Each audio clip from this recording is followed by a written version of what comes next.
यही है कि हाँ पिताजी हों साथ में तो थोड़ा वर्कलोड कम हो। बस यही है कि मम्मी पापा आपने समय दिया है, अपना पैसा लगाया है, मेरे ऊपर भरोसा किया है, तो मैं पक्का ऑफिसर बन के तो ज़रूर आऊँगी घर। दोस्तों, मैं हूं शिवम दिवाकर और आपके लिए मुखर्जी नगर के सबसे ज़्यादा वीडियो बनाए हैं। बहुत सारे कोचिंग में मैं गया हूं, लाइब्रेरी में भी गया हूं और बहुत सारे स्टूडेंट से हमने बात की है। बहुत सारे स्टूडेंट के माता पिता हमें ये बोलते हैं हम अपनी बेटी को भेजना चाहते हैं, उसने दृष्टि को ज्वाइन किया है या संस्कृति IAS को। इसके अलावा यहाँ पे और भी बहुत सारे कोचिंग हैं, लेकिन कई बार क्या होता है, फैमिली को थोड़ा सा डर रहता है कि हम अगर अपनी बेटी को भेजते हैं तो वहाँ पे कैसे रहेंगी। आज की वीडियो में हमारी खास मेहमान है सिमरन और ये ग्वालियर MP से हैं। इनसे ही जानेंगे ये कब आई थी और किस तरीके से इनकी यहाँ पे स्टडी चल रही है, कोई दिक्कत तो नहीं है। तो सिमरन, मैं आपसे ये जानना चाहूँगा, जी सर। आप ग्वालियर में कहाँ से हैं? सर मैं MP में ग्वालियर डिस्ट्रिक्ट है, मैं वहाँ से ही हूँ। कब आई थी आप मुखर्जी नगर? मैं यहाँ पे 3 महीने पहले आई हूँ मुखर्जी नगर पर। जी जब सर। आप ग्वालियर थी, जब आपने मुखर्जी नगर के बारे में देखा था कि कैसा है या फिर वहाँ पे UPSC की तैयारी कराई जाती है, कहाँ से कैसे पता चला आपको? सर पहले मैं UPSC प्रिपरेशन पहले से कर रही थी, तो ये तो मुझे पता है कि हाँ दिल्ली में कोचिंग होती है तो वहाँ पे जाके कर सकते हैं। तो वो मैंने वीडियोस के थ्रू देखा कि वहाँ पे मुखर्जी नगर में क्लासेस होती है, कोचिंग्स होती हैं। तो मैंने यही प्लान किया कि मैं वहाँ पे आके अपनी कोचिंग क्लासेस आगे देखती हूँ कि UPSC प्रिपरेशन के लिए और मुझे बूस्टअप मिलेगा कि हाँ मैं अच्छा प्रिपेयर कर पाऊँगी और मेरा जो ड्रीम है मे बी शायद वहाँ जाके पूरा हो सके। क्या आप अपनी ग्रेजुएशन को पहले कंप्लीट करके यहाँ पे आए हैं या फिर अभी चल रही है? जी सर, मैं अपना ग्रेजुएशन कंप्लीट करके यहाँ पर आई हूँ। आपका वैकल्पिक विषय क्या है? मेरा जूलॉजी है। यही आपने क्यों सेलेक्ट किया है? सर इसलिए क्योंकि मेरा 11th-12th मैंने बायोलॉजी लिया था और मैंने अपना ग्रेजुएशन भी BSc से किया है जो कि जूलॉजी सब्जेक्ट है जिसमें, तो इसलिए मैंने अपना ऑप्शनल जूलॉजी ही चूज़ किया है। आपको क्या बनना पसंद है? IAS, IPS, IRS, IFS? मेरी प्रेफरेंस सर मेनली तो IAS ही है, तो मेरा वही है कि मैं IAS ही बनना IAS चाहती के हूँ। बारे में आपने कहाँ से देखा था? मूवी वगैरह में देखा था, सूर्यवंशम, या फिर इसके अलावा कोई और मूवी वगैरह देखी थी? सर इसका थोड़ा बैकग्राउंड ऐसा है कि मेरे स्कूल में कई ऑफिसर्स वगैरह आते थे, कई IAS ऑफिसर्स वगैरह आए हैं हम बच्चों को मतलब गाइडेंस देने के लिए या फिर बताने के लिए। तो वहाँ से इंस्पायर हूँ मैं कि ये लोग कौन हैं, कैसे क्या बनते हैं, तो वो मेरा इंटरेस्ट स्कूल टाइम से ही था।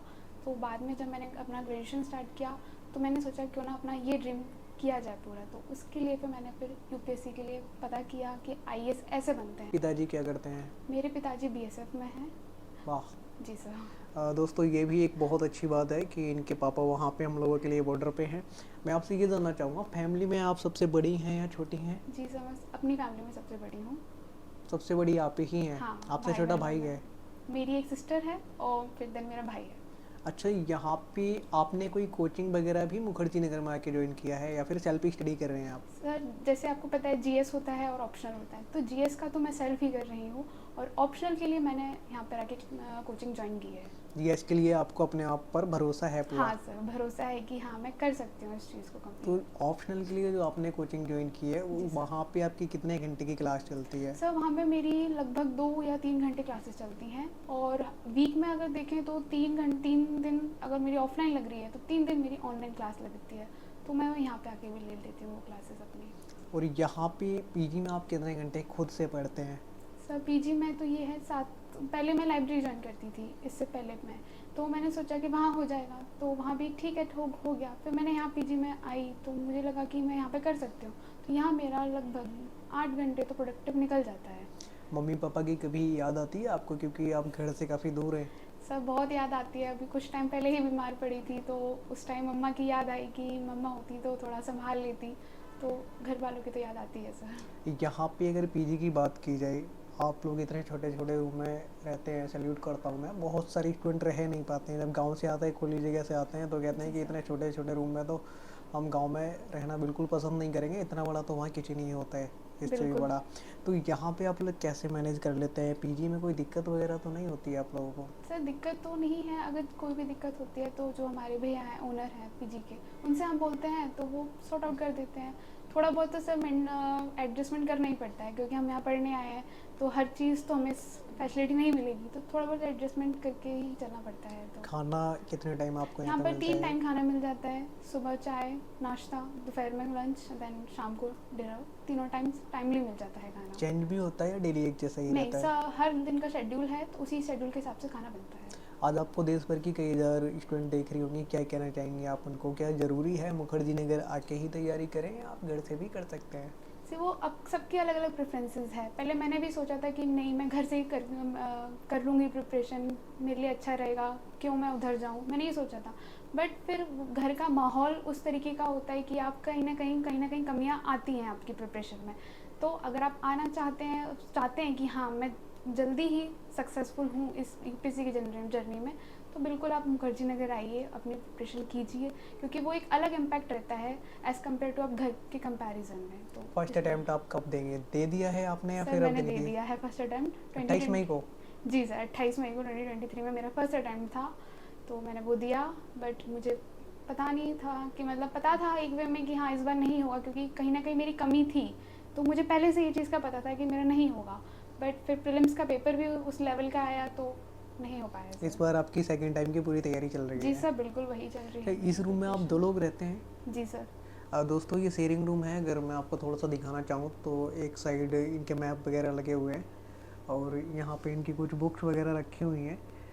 अच्छा, जो आपके बचपन के फ्रेंड वगैरह रहे होंगे स्कूल कॉलेज के, उनकी कभी आपको याद नहीं आती है यहाँ पे रहने के बाद? सर बहुत आती है, बार बार दोस्त वगैरह कॉल करके पूछ लेते हैं कैसी है, क्या है, थोड़ा बहुत उनसे बात भी हो जाती है, क्योंकि आप अगर यहाँ पर रह रहे हैं तो आपके हर दिल्ली में नए आते ही आपके दोस्त नहीं बनते, दोस्त वो आपके पुराने ही होते हैं, तो आपको उनसे बात करनी पड़ती है, तो उनसे बातचीत कर लेती हूँ फिर, ये है।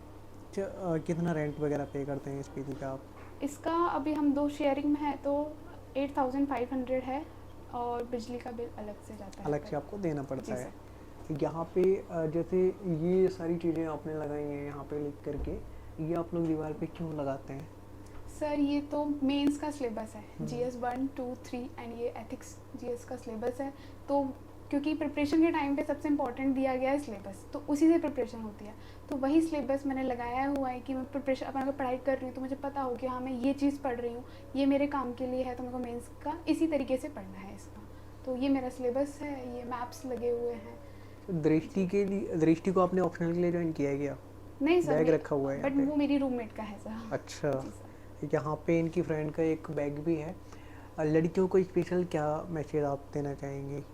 सर यही है कि ड्रीम्स तो सबके ही होते हैं, किसी के घर वाले सपोर्ट नहीं करते या कुछ भी हो, अगर मेरा ये कहना है कि अगर आपके घर वाले आपको सपोर्ट दे रहे हैं तो आप 100% अपना कीजिए अपनी लाइफ में आगे बढ़ने के लिए। और क्योंकि इस टाइम पर वुमेन एम्पावरमेंट बहुत ज़रूरी है, क्योंकि जैसे हम केसेस वगैरह देख रहे हैं, कई केसेस अच्छे भी होते हैं, कई केसेस नहीं भी होते हैं। तो बस ये, अगर आपको वुमेन एम्पावरमेंट, अगर आप चाहते हैं अपने लाइफ में भी आगे बढ़ना, अपने कंट्री को भी अच्छे से रिप्रेजेंट करना, तो आप पढ़िए, और फिर अच्छी अच्छी जॉब्स आप तभी पा पाएंगे अगर आप अपनी पढ़ाई पे फोकस करेंगे। और एज अ IAS बनना एक वुमेन के लिए बहुत ज़रूरी भी है, क्योंकि वो एक आपको तरीके से एक रोल मॉडल है कई वुमेन्स के लिए, क्योंकि वो जो काम करेंगी तो उनको देख के और भी बच्चे इंस्पायर होते हैं। जैसे कि एग्जांपल टीना दावी मैम, सृष्टि जैन देशमुख मैम, तो उनसे इंस्पायर होकर भी कई लड़कियां जो हैं इस फील्ड में आ रही हैं। तो मेरा यही कहना है कि बस अपनी पढ़ाई को ज़्यादा महत्व दें। आपने अपने वैकल्पिक विषय के कुछ नोट्स वगैरह बनाए हैं? जी सर, बनाए हुए हैं। अगर देख पाएंगे तो ये आपने खुद बनाया है या जी जो सर। कोचिंग में कराए जाते सर हैं? कोचिंग के नोट्स भी अलग होते हैं, और ये मैंने खुद ही बनाए हैं, मतलब कोचिंग में ही बनवाए जाते हैं, तो मैंने वही बनाए हुए हैं सर। अपने तरीके से? जी सर। ये आप दोस्तों देखेंगे, इन्होंने पूरा इस तरीके से नोट्स बनाए हैं। बहुत सारे स्टूडेंट के कमेंट रहते हैं कि आप नोट्स भी थोड़ा सा दिखा दीजिए, ताकि अगर हम तैयारी करना चाहते हैं, कर रहे हैं, तो थोड़ा सा मैं शायद हेल्प ले पाएँ या देख पाएँ कि मुखर्जी नगर में स्टूडेंट किस तरीके से क्या करते हैं। तो ये इनके ऑप्शनल के थे। बाकी का GS के लिए तो ये खुद ही कर रहे हैं, इन्होंने बताया है। इस तरीके से आप भी कर सकते हो। ये वीडियो दोस्तों आपको कैसा लगा हमें कमेंट बॉक्स में ज़रूर बताइए। हमने थोड़ा सा ये दिखाने की कोशिश की है कि यहाँ पे स्टूडेंट किस तरीके से अपना घर परिवार छोड़ करके आते हैं, तब यहाँ पे रहते हैं। मम्मी को कुछ कहना चाहेंगी, पापा को कुछ कहना चाहेंगी? आपके पापा जी तो बेहद अच्छा काम कर रहे हैं हम लोगों के लिए। पापा तो घर पर नहीं है, लेकिन उनकी कमी तो लगती है। आज की वीडियो में इतना ही, मिलते हैं आपसे किसी और वीडियो में। ये वीडियो देखने के लिए आपका बेहद शुक्रिया।